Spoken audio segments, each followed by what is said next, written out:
बिस्मिल्लाहिर्रहमानिर्रहीम। अस्सलाम वालेकुम स्टूडेंट्स। यूनिट 8 ओवर पॉपुलेशन आ डायलेमा, ज़्यादा आबादी एक मसला। अच्छा, इस यूनिट 8 की हम रीडिंग और ट्रांसलेशन, इसके डिफ़िकल्ट वर्ड्स मीनिंग हम देख चुके हैं। आज हम इसकी एक्सरसाइज देखते हैं और एक्सरसाइज में सबसे पहले हम रीडिंग कम्प्रीहेंशन और वोकैबुलरी का पार्ट देखेंगे।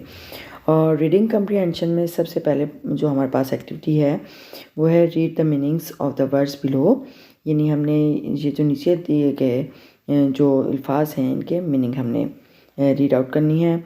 सबसे पहले वर्ड जो फर्स्ट वन है वो है टॉक्सिक। टॉक्सिक मीन जहरीला, पॉइजनस। क्लस्टर्ड झुंड, grow, grouped. Dilemma, dilemma problem, मसला। अनरिस्ट्रेंड मुसलसल, लगातार, बेकाबू, uncontrolled.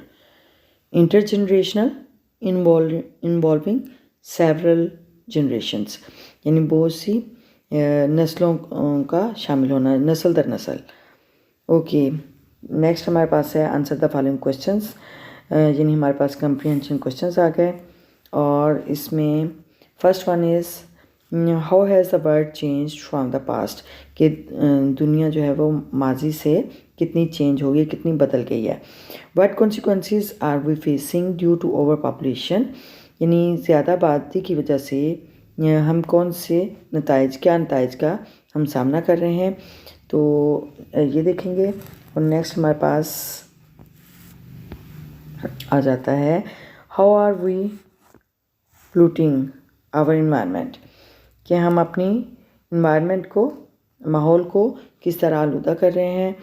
What is the best way to reduce poverty, यानी गुर्बत को कम करने का सबसे बेहतरीन तरीका क्या है। Next question is what role can we play to avoid over population, यानी ज़्यादा आबादी को कम करने के लिए या बचने के लिए हम क्या किरदार अदा कर सकते हैं, तो ये देखते हैं। तो इसके जो आंसर हैं वो राइट करते हैं। So let's start. Yes, first one question is how has the world changed from the past, कि दुनिया जो है वो माजी के मुकाबले में कितना बदल चुकी है, कैसे बदल चुकी है।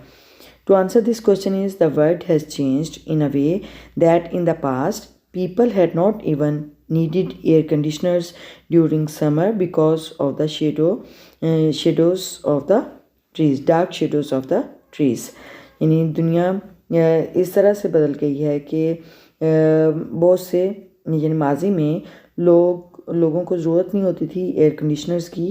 गर्मियों के दौरान, मौसम गर्मा के दौरान एयर कंडीशनर्स की ज़रूरत नहीं थी, और क्योंकि दरख्तों के गहरे साए होते थे और इस वजह से वो लोग एयर कंडीशनर का यूज़ नहीं करते थे। The world has change in a way that in the past people had not even needed air conditioners during summer because of the shadows of the trees, but now days people are using most of the time they are living in air conditioners room, and they're not going outside because of the hot weather. Okay, the next question is what consequences are we facing due to overpopulation, यानी हम ज़्यादा आबादी की वजह से क्या नताइज का, कौन से नताइज का, किन नताइज का हम सामना कर रहे हैं। To answer this question is we are facing natural sources deficit and environmental degradation due to over population. हम खामाल यानी कुदरती ज़राए की कमी या खसारा और इन्वायरमेंटल डिग्रेडेशन यानी माहौलियाती ख़राबी का सामना कर रहे हैं ड्यू टू ओवर पॉपुलेशन, ज़्यादा आबादी की वजह से। हम ज़्यादा आबादी की वजह से माहौलियाती अबतरी और कुदरती ज़राए में कमी का सामना कर रहे हैं। Okay, next question is how are we polluting our environment, हम अपनी इन्वायरमेंट को या अपने माहौल को किस तरह आलूदा कर रहे हैं, कैसे आलूदा कर रहे हैं।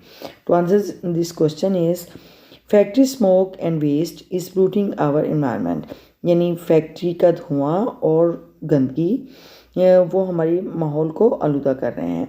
What is the best way to reduce poverty, यानी गुर्बत को कम करने का सबसे बेहतरीन तरीका क्या है? To answer this question is there is a need to create new opportunities for livelihood. This is the best way to reduce poverty. यानी गुर्बत को कम करने के लिए हमें रोज़ी कमाने के लिए नए मौके पैदा करने की ज़रूरत है. There is a need to create new opportunities for livelihood. This is the best way to reduce poverty. Next question is, which is the last one. What role can we play to avoid overpopulation? यानी ज़्यादा आबादी से बचने के लिए हम क्या किरदार अदा कर सकते हैं? By educating the people, we can play a role to avoid the overpopulation. यानी हम लोगों को तालीम देते हुए हम ज़्यादा आबादी से बचने के लिए अपना किरदार अदा कर सकते हैं. By educating the people, we can play a role to avoid the overpopulation. Okay, ये हमारे क्वेश्चन आंसर्स हो गए. और नेक्स्ट देखते हैं हमारे पास क्या एक्टिविटी है. So let's start. यस, हमारे पास नेक्स्ट एक्टिविटी है लिसनिंग एंड स्पीकिंग स्किल से रिलेटेड एक्टिविटी है. Read and practise the dialogue below. यानी जो नीचे देगा डायलॉग है उसको रीड करना है और प्रैक्टिस करना है अपने फ्रेंड्स के साथ. ठीक है. Mother, how was your day at school today. यानी आज आपका स्कूल में दिन कैसा गुजरा. Inaya, it was a busy day. ये एक मसरूफ़ दिन था. My science teacher gave us a project. मेरी साइंस की टीचर ने हमें एक प्रोजेक्ट दिया. Which is to make a model for our science exhibition. जो कि हमारी साइंस एग्जीबिशन के लिए एक मॉडल तैयार करना था. एक जो प्रोजेक्ट है उसके लिए मॉडल तैयार करना था. I am going to take part in it. मैं इसमें हिस्सा लेने जा रही हूँ, यानी मैं इसमें हिस्सा ले रही हूँ. Mother, oh that's great. ये तो बहुत अच्छा है. You will learn a lot from this activity. आप इस एक्टिविटी से, सरगर्मी से बहुत ज़्यादा सीखेंगी. What are you making for this exhibition. आप इस एग्जीबिशन के लिए, इस नुमाइश के लिए क्या बना रही हैं. Inaya, I will make a model of the solar system. मैं सोलर सिस्टम का एक मॉडल बनाऊंगी, यानी शमसी जो निज़ाम है उसका एक मॉडल तैयार करूंगी. But I need your help in making it. लेकिन मुझे योर हेल्प, लेकिन मुझे आपकी ज़रूरत है, आपकी मदद की ज़रूरत है इन मेकिंग इट, इसे बनाने में. लेकिन इसे बनाने में मुझे आपकी मदद दरकार है या मदद की ज़रूरत है. I have made a list of things. मैंने चीज़ों की फहरिस्त तैयार की है या मैंने चीज़ों की फहरिस्त बनाई है.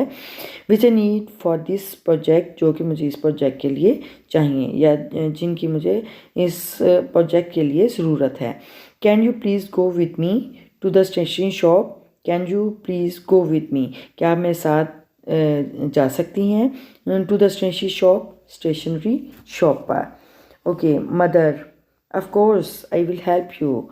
बेशक, यकीनन. I will help you. मैं मदद करूँगी. डियर, प्यारी, मैं आपकी मदद करूँगी. Mother, I will tell you the procedure step by step and you will follow it. Inaya, वालदा replied that I will tell you. मैं तुम्हें बताऊंगी द प्रोसीजर, तरीक़ाकार, स्टेप बाय स्टेप, दर्जा बे दर्जा, and you will follow it. Inaya, और आप इसे करोगी, यानी आप इसे पैरवी करोगी. Inaya, okay I will. मैं करूँगी. ठीक है, मैं करूँगी. Inaya, oh wow, it's ready now. ये अब तैयार है. We have made it. हमने इसे बना लिया. क्लैपिंग हैप्पीली, खुशी से तालियां बजाते हुए. तो ये जो डायलॉग है इसको आप याद करें और अपने फ्रेंड्स के साथ इसकी प्रैक्टिस करें. और जब आप बार बार इसकी प्रैक्टिस करेंगे तो आपको जो आपकी स्पीकिंग स्किल है वो इम्प्रूव होगी. ओके. नेक्स्ट हमारे पास activity, divide the students into groups and ask them to debate on 3 R's. Okay. Reduce, reuse and recycle. Okay. यानी ये 3 R's की डिबेट है जिसमें रिड्यूस, रीयूज़ एंड रिसाइकल. यानी रिड्यूस का मतलब होता है कम करना, रीयूज़ दोबारा इस्तेमाल करना, रिसाइकल दोबारा से इस्तेमाल करना, कारआमद बनाना उसको. Okay. we can say that on relating to that topic, reduce mean to decrease something, and we should reduce those things that are causing to create pollution, and we should reuse the things again and again, and in order to decrease the pollution. And we should recycle those things that are useless material, and we can throw in the dustbin. We should recycle them and use it again and again. Okay, you can consult the Google, and you can research different journals, and take a debate on this topic: reduce, reuse and recycle. Okay. Next हमारे पास है vocabulary का section exercise में, और इसमें synonyms and antonyms. अच्छा, what are synonyms? Synonyms are words that have the same are almost the same meaning as another word. यानी synonym जो हैं वो सेम मीनिंग होते हैं या तकरीबन एक जैसे होते हैं दूसरे वर्ड के, दूसरे अल्फाज के एक जैसे, तकरीबन एक जैसे मीनिंग होते हैं. For example, the word is amazing.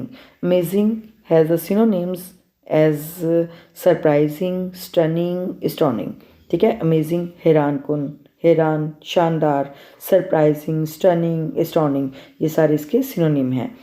Okay, the next one is yes, synonym के बाद एंटोनिम्स हैं. Antonyms, what are antonyms? Antonyms are words that have the opposite meanings. यानी एंटोनिम्स वो अल्फाज होते हैं जो कि उल्ट मीनिंग रखते हैं. ठीक है, लफ्ज़ का उसका उल्ट मीनिंग होता है, उसके अपोजिट होता है. ठीक है, for example, the word is sad, and sad is the has the antonyms like that: happy, joyful, glad. यानी सैड का मीनिंग होता है अफसोस, लेकिन इसका उल्ट जो होगा, जैसे खुशी, खुश, बहुत ज़्यादा खुश, तो वो इसका अपोजिट मीनिंग होगा और वो उसे एंटोनिम बोलते हैं. ठीक है, sad, happy, joyful, glad. Okay, next हमारे पास एक्टिविटी है locate synonyms and antonyms by using a thesaurus और डिक्शनरी.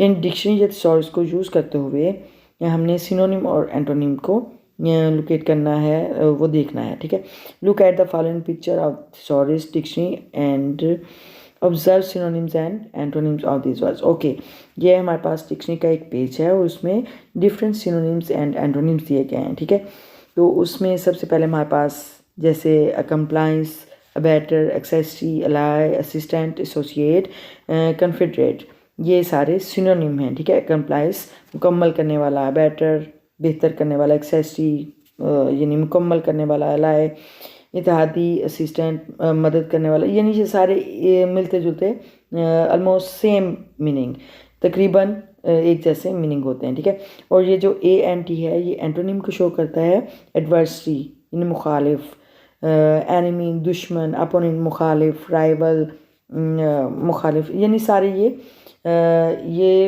एंटोनिम है उसके, जो पहले सिनोनिम है और फिर बाद में एंटोनिम है.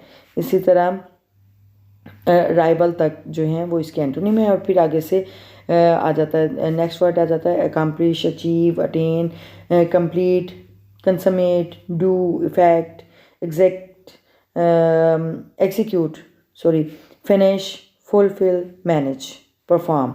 ठीक है, तो ये सेम मीनिंग है, सिनोनिम है एक दूसरे के. अकम्प्लिश मुकम्मल करना, हासिल करना. ठीक है, ये सारे सेम मीनिंग है, ये सिनोनिम है. और फिर इसका एंटोनिम है block, defeat, fail, frustrate, spoil. ठीक है, तो ये इसके एंटोनिम है. इसी तरह ये सारे सिनोनिम्स और एंटोनिम्स की प्रैक्टिस है. ये से आप वॉच करें और इसे देखें. ठीक है, ओके, नेक्स्ट हमारे पास एक्टिविटी है, ये सिनोनिम और जो एंटोनिम थे उसकी प्रैक्टिस थी. और नेक्स्ट हमारे पास एक्टिविटी है write down synonyms and antonyms of this words by using a thesaurus और अ डिक्शनरी. यानी थिसॉरस या डिक्शनरी को यूज़ करते हुए हमने इन वर्ड्स के इन अल्फाज के सिनोनिम एंड एंटोनिम राइट करने हैं। हमारे पास कॉलम है, 3 कॉलम है और first one is related to words which is the base words, root words, and then we write the synonyms and antonyms of these keywords, right? Root words. Okay. First word is interesting. Interesting means दिलचस्प. Synonym attractive and impressive. ठीक है, ये इसके synonym है और इसका antonym होगा uninteresting यानी गैर दिलचस्प। Next word is quiet. Quiet means silent, hushed, be quiet. ठीक है, तो यानी खामोश होना, चुप होना। और इसका एंटोनिम यानी उल्ट मीनिंग होगा लाउड यानी शोर। Okay, next word is accomplished, मुकम्मल करना। एक्सपर्ट, स्किल्ड यानी मुकम्मल, जामे, expert, skilled. And the antonym is quit यानी छोड़ जाना। अकम्प्लिश्ड मीन मुकम्मल करना, क्विट छोड़ जाना, इसका एंटोनिम है। ओके, गेन हासिल करना, ऑब्टेन, गेट यानी हासिल करना और इसका एंटोनिम है लॉस यानी कम करना। ठीक है, ये सॉरी खो देना, लॉस खो देना। ओके, नेक्स्ट हमारे पास है read and learn the following abbreviation use in dictionary. अच्छा, ओके, ये हमारे पास एब्रीविएशंस हैं यानी मुखफ़फ़ बोलते हैं जिन्हें उर्दू में। और सबसे पहले ये देखिए मेमो। मेमो एब्रीविएशन है मेमोरेंडम का। मेमोरेंडम मीन याददाश्त। मेमोरेंडम याददाश्त, यानी किस चीज़ की याददाश्त के लिए कोई चीज़ राइट करना, कोई तहरीर में लाना किसी चीज़ को। ठीक है, उसको मेमो बोलते हैं, मेमोरेंडम। अक्सर आपने देखा होगा कैश मेमो होते हैं तो उसको मेमो बोलते हैं, मेमोरेंडम याददाश्त। ओके, नेक्स्ट है हमारे पास A M. A M mean anti meridian यानी any time before midday यानी दोपहर से पहले वाला जो टाइम है उसे ए एम बोलते हैं, एंटी मेरिडियन। ओके, नेक्स्ट हमारे पास है P M. P M post meridian यानी any time after midday यानी दोपहर के बाद जो भी टाइम होगा उसे हम पोस्ट मेरिडियन यानी पी एम बोलेंगे। ओके, नेक्स्ट है ए डी। एनो डोमिनाई यानी सन ईस्वी से, from the birth of Christ. ठीक है, सन ईस्वी उसको बोलते हैं ए डी। ये ग्रीक वर्ड है एनो डोमिनाई। ओके, नेक्स्ट है B C. B C for before Christ. Before Christ mean यानी सन ईस्वी से पहले यानी ईसा अलैहिस्सलाम की पैदाइश से पहले जितना भी टाइम है उसको बी सी कहेंगे, बिफोर क्रिस्ट। ओके, नेक्स्ट है B C E. BC mean BC is for before common। before common यानी आम दौर से पहले, before common यानी आम जो दौर था उससे पहले। Okay, email. Email is for era electronic mail यानी जो इलेक्ट्रॉनिक मेल है उसका दौर, era electronic mail. Okay, the next one is ETC। ETC is for etc etc वगैरह वगैरह। And the next word is which is abbreviated one, VET। VET is for veterinary surgeon, veterinarian। ठीक है, veterinary surgeon यानी जो जानवरों का doctor होता है, जो सर्जन होता है उसको बोलते हैं veterinarian। Okay, the next one is दो। दो इज़ फॉर अल्दो, अगरचे यानी दो जो है वो उसका एब्रीविएशन है अल्दो का। और next one is cos. Cos is for because यानी बिकॉज का जो एब्रीविएशन है उसको कॉज बोलते हैं। Okay, the next one is cell phone. Cell phone is for cellular phone. Cellular phone का एब्रीविएशन है cell phone. Okay, okay, the next one is psycho. Psycho is for psychopath. Psychopath जहनी मरीज़ को बोलते हैं, दिमागी मरीज़ को, और इसका एब्रीविएशन है साइको। अक्सर कहते हैं साइको, वो बहुत साइको है, तो ये साइकोपाथ का एब्रीविएशन है। Okay, next one is math जो कि एब्रीविएशन है मैथमेटिक्स का, जो कि एक सब्जेक्ट है मैथमेटिक्स, रियाजी, जिसमें नंबर्स का गेम होता है, क्वेश्चंस होते हैं जो कि सॉल्व करने होते हैं, तो उसको मैथ बोलते हैं, एब्रीविएशन उसका मैथ है। वैसे वर्ड जो है वो मैथमेटिक्स है। Okay, next one is PE. PE for physical education, यानी जिस्मानी तालीम से रिलेटेड एक सब्जेक्ट होता है, उसको फिज़िकल एजुकेशन बोलते हैं। उसका एब्रीविएशन जो है वो पीई है। Okay, the next one is double C for carbon copy, यानी बिल्कुल उसकी कार्बन कॉपी, बिल्कुल उसकी नकल, यानी उसका छापा। नेक्स्ट है BCC, ब्लाइंड कार्बन कॉपी। अच्छा, ब्लाइंड कार्बन कॉपी जो होती है ये एक ईमेल होती है जो कि आप दोबारा भी सेंड कर सकते हैं, यानी वो ईमेल जो कि आप दोबारा किसी को सेंड कर सकते हैं, उसको ब्लाइंड कार्बन कॉपी बोलते हैं। ओके, नेक्स्ट है RE फॉर रिगार्डिंग, से मुतलका। टिल फॉर अनटिल का एब्रीविएशन है टिल, तक, जब तक, ठीक है। तो ये डबल मीनिंग में आता है, जैसे यहाँ पे ठहरो जब तक मैं आता हूँ, यहाँ पे ठहरो जब तक कि मैं ना आऊँ। ओके, तो ये डबल मीनिंग में आता है, till, until. Okay, next one is no for number, ये NO, ठीक है, NO for number. And EG for exemplificatia, for example, ठीक है। Next one is IE id est, Greek word है id est, which has the meaning that is. Okay, the next one is RSVP, response s'il vous plait, ये Greek word है और इसका meaning है please respond. Okay, the next one is PTO, please turn over.